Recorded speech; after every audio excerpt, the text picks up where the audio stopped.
versus another year known for its drought, then they might perhaps take some precautions. Yes.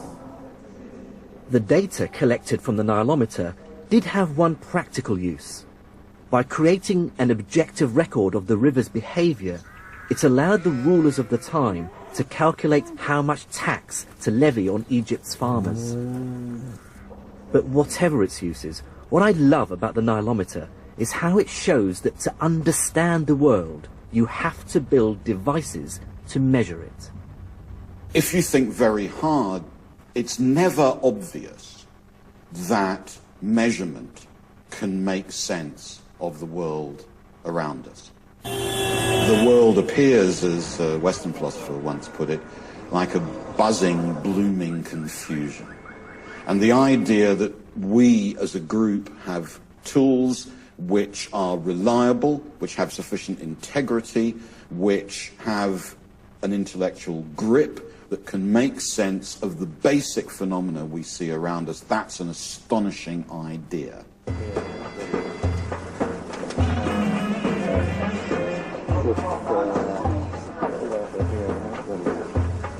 And one medieval Islamic ruler made measurement a personal obsession, giving it a scale and ambition that was truly unprecedented. His name was El-Ma'mun, and he became the caliph or ruler of the Islamic Empire in 813 AD. El-Ma'mun lived in a culture without portraiture, so all we have are later impressions of what he might have looked like.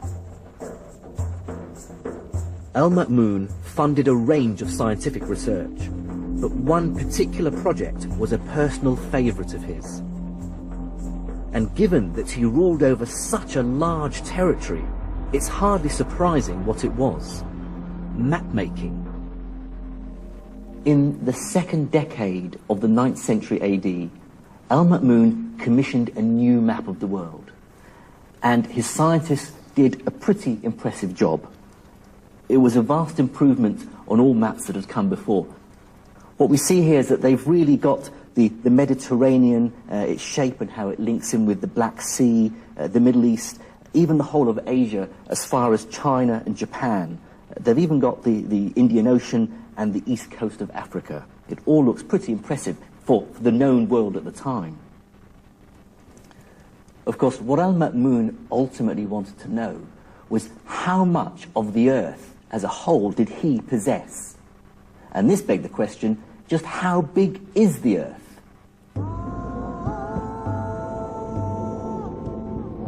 It's a sign of amazing ambition that groups of scholars and craftsmen together can, as it were, capture the world. Where does that ambition and that confidence come from? Part of it comes from religious faith, because the world was made by someone a bit like us, but much smarter. If we're smart enough, the thought was, we could probably make sense of a bit of what he did. And that's very clear as a motivation in a lot of Islamic, as in a lot of Christian science. And more specifically, the practice of Islam demanded that its followers have a very clear idea of the size and shape of the world. Now, this is crucial information for Muslims, because wherever they are in the world, they need to know the direction to Mecca for their prayer. This is known as Al-Qibla. Now, over such a large territory, finding the direction to Mecca is not a trivial problem. This problem was wonderfully illustrated when a mosque was built recently in Washington, D.C. Some worshippers were confused because the direction they were told to face when praying was slightly north and not southeast as they expected. After all, Mecca is southeast of Washington, and on a flat map it does appear to lie in that direction. But on a curved sphere, the shortest distance between any 2 points follows what's called a great circle. So, for example, this great circle lying between Washington and Mecca is quite different to what you might expect. So the direction to Mecca from Washington actually points slightly northeast rather than southeast. Of course, this is complicated stuff, But the key point for Islamic scholars is that knowing the direction to Mecca requires a knowledge of how steeply the earth curves. And that means knowing how big it is. So Al-Ma'mun commissioned his very best scientists to measure it. Hello. Hello. Mr. Assam. I'm Jamal Khalili. Nice to meet you. To understand how they did it, I'm meeting up with Professor Sami Chaloubi from Aleppo University in Syria, who's an expert in early Islamic Come and science. join me. هلا عندما قسم هاي على 7.5 عندما قسمها على 7.5 Professor Chaloubi began by explaining the measuring technique, which Al-Ma'mun's scientists first used and which they had inherited from the Greeks. We're now talking about the earlier Yes. Aristophanes technique of measuring the circumference. It was repeated again by the Abbasid astronomers, was to measure the distance between 2 points and then look at the angle of inclination of the sun.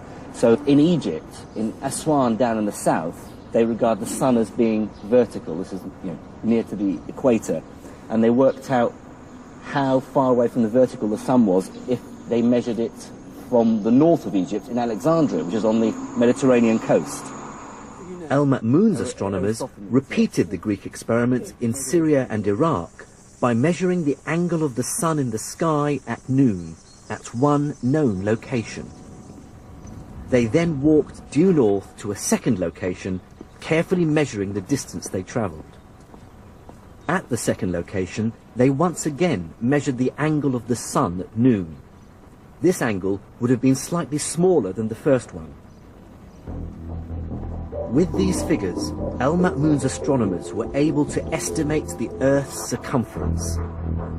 They got a value of 24,000 miles, within 4% of the correct value. Not bad, you might think, but this method was flawed and ultimately unreliable. The main problem with it was that measuring the distance between two locations was incredibly difficult. It could only be done by the unreliable method of counting paces as you walked through the burning desert. A more reliable and sophisticated method for estimating the Earth's size was needed. And 2 centuries after Al-Ma'mun died, it came. What made it possible was a great leap of imagination, and the fact that by 900 AD, much of the world's mathematical knowledge had been translated into Arabic, so scholars could scrutinize and improve on it. Out of this obsession with scholarly learning came a true mathematical visionary, Abu Rayhan Muhammad ibn Ahmed al-Bayruni. And like all Islamic scholars of the time, al-Bayruni was obsessed with the science and mathematics of the ancient Greeks, Babylonians and Indians. And because of the success of the translation movement, he had literally on his desk the great work on geometry by Euclid, Ptolemy's Almagest, the Indian text, the Sinhind, and the famous work on algebra by Al-Khwarizmi. كان مكتوب كتابة حطوا ورقة. Professor Chaloubi has brought along the book in which al-Bayruni describes how he combined algebra and geometry with some very simple and practical measurements to solve the epic problem of how to calculate the size of the Earth. بيروني the text. This is This his القانون المسعودي. the Mas'udi canon. Yes. This is Bayruni's canon, which I've been trying to get hold of, where he describes this fantastic experiment. And, oh, you found the page? Yes. Having read al-Bayruni's description of how to estimate the size of the world, I wanted to try it for myself. First, he had to find a fairly high mountain from the top of which he could see a flat horizon. In this case, the sea. What I love about this story is that with a few simple measurements around this small mountain peak, you can work out the size of the whole world. Al-Bayruni's first step was to work out the height of the mountain. He did this by going to 2 points at sea level, a known distance apart, and then measuring the angles from these points to the mountaintop. So, to measure the angle to the mountaintop, Biruni had to use a device like this called an astrolabe. It's basically a giant protractor. It has the angles and degrees